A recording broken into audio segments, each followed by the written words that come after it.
Sir, क्योंकि मैं सदन का सबसे युवा सदस्य हूं, मैं अपना दायित्व और अपनी जिम्मेदारी नहीं निभाऊंगा अगर मैं आज इस देश के युवाओं का सबसे ज्वलंत मुद्दा जो है उसे ना उठाऊं। सर, इस देश में दो शिक्षा व्यवस्थाएं हैं। एक शिक्षा व्यवस्था है अरविंद केजरीवाल जी की शिक्षा व्यवस्था, जिसमें दिल्ली में वर्ल्ड क्लास स्कूल बनाए गए, बढ़िया करिकुलम, क्वालिटी एजुकेशन दी गई और एक शिक्षित भारत का, शिक्षित राष्ट्र बनाने का सपना लेकर आम आदमी पार्टी, अरविंद केजरीवाल जी आगे बढ़े। एक दूसरी शिक्षा व्यवस्था है सर, जिस शिक्षा व्यवस्था में परीक्षा शिक्षा माफिया जन्म लेता है, जिसके तहत आज लाखों बच्चों का भविष्य अंधकार की कागार पे खड़ा है। मैं बात कर रहा हूं नीट यूजी और यूजीसी नेट की, जिसमें कुल मिलाकर करीब 35 लाख बच्चों का एग्जामिनेशन हुआ। हमने देखा, देश भर में देखा कि कैसे उस एग्जामिनेशन को पेपर लीक हुए, क्या उसमें माफियाओं का राज रहा और कैसे इन 35 लाख बच्चों का भविष्य आज अंधकार की कागार पे खड़ा हुआ है। वो 35 लाख बच्चे आज इस संसद टीवी को देख रहे हैं इस उम्मीद से कि शायद उनके अधिकारों की, उनके हकों की बात होगी। भारत देश एक बहुत युवा देश है। भारत की 65% आबादी 35 साल से कम आयु की है। मैं आपको बताना चाहूंगा कि इस दुनिया के सबसे युवा देशों में भारत आता है, जहां जापान की पॉपुलेशन की औसत उम्र 50 साल है, इटली की 48 साल है, जर्मनी की 46 साल है, यूनाइटेड किंगडम की 40 साल है, चीन की 40 साल है। जहां विकसित देश बूढ़े होते जा रहे हैं, भारत देश जवान हो रहा है। भारत की औसत उम्र आज मात्र 29 साल है। लेकिन हमने इस युवा भारत के लिए किया क्या?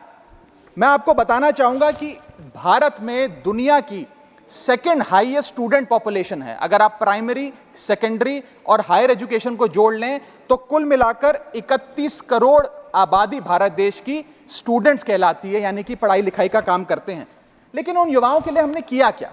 मैं बताना चाहता हूं कि इस व्यवस्था ने, सरकार ने उन लोगों के लिए क्या किया। 2 आईपीएल हैं सर इस देश में। एक आईपीएल है जिसमें गेंद और बल्ले का खेल होता है, जिसे कहते हैं इंडियन प्रीमियर लीग, और दूसरा आईपीएल है जिसमें युवाओं के भविष्य के साथ खेल होता है, जो है इंडियन पेपर लीग। और आज मैं उसकी पूरी सूची लाया हूं कि कैसे युवाओं के भविष्य को सिक्योर करना तो छोड़िए, उसे बर्बाद करने का काम किया गया। और उस सूची में मैं नाम पढ़ के आपका ध्यान आकर्षित करना चाहूंगा कि क्या क्या हमने अपने देश के युवाओं को दिया है।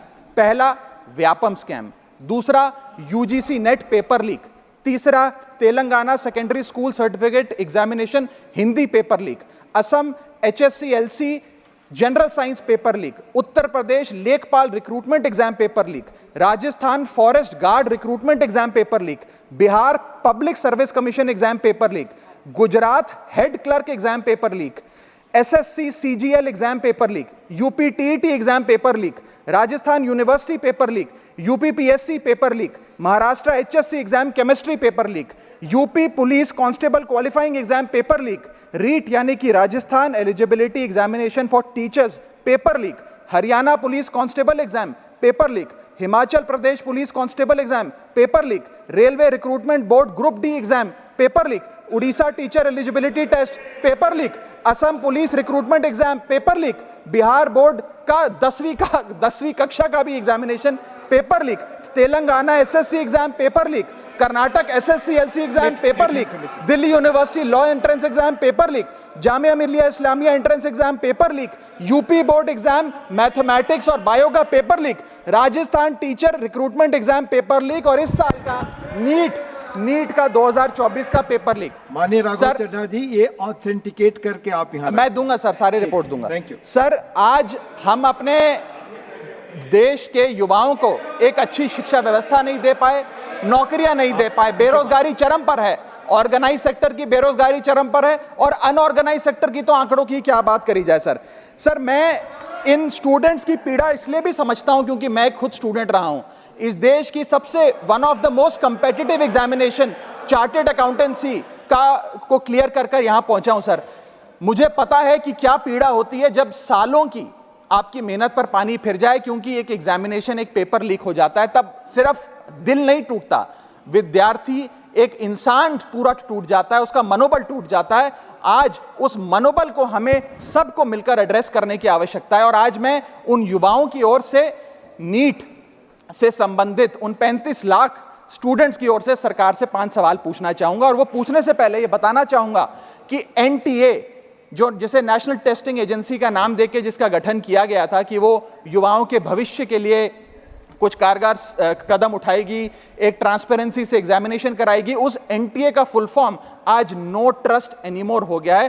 कोई भी विद्यार्थी आज इस एनटीए पे विश्वास नहीं कर रहा। और मैं विद्यार्थियों की ओर से ये 5 सवाल सरकार से पूछना चाहूंगा, नीट से संबंधित सटीक सवाल। पहला सवाल, नीट का पेपर जिसमें मात्र 1-2 बहुत हुआ तो 3-4 स्टूडेंट्स की रैंक 1 आती है, जैसे कि 2023 में मात्र 2 लोगों की रैंक 1 आई, 22 में मात्र 4 लोगों की आई, 2021 में मात्र 3 लोगों की आई।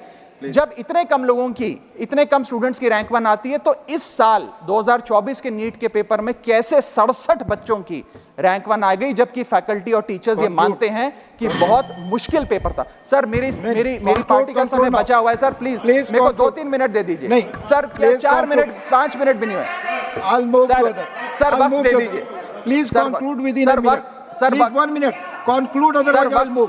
सर वक्त ऐसे मत दीजिए कि भीख लगे सर, वक्त ऐसे मत दीजिए कि ठीक लगे, बाकी जो आपको ठीक लगे। सर मेरा दूसरा सवाल, कैसे मैथमेटिकली इम्पॉसिबल नंबर स्टूडेंट्स के आते हैं?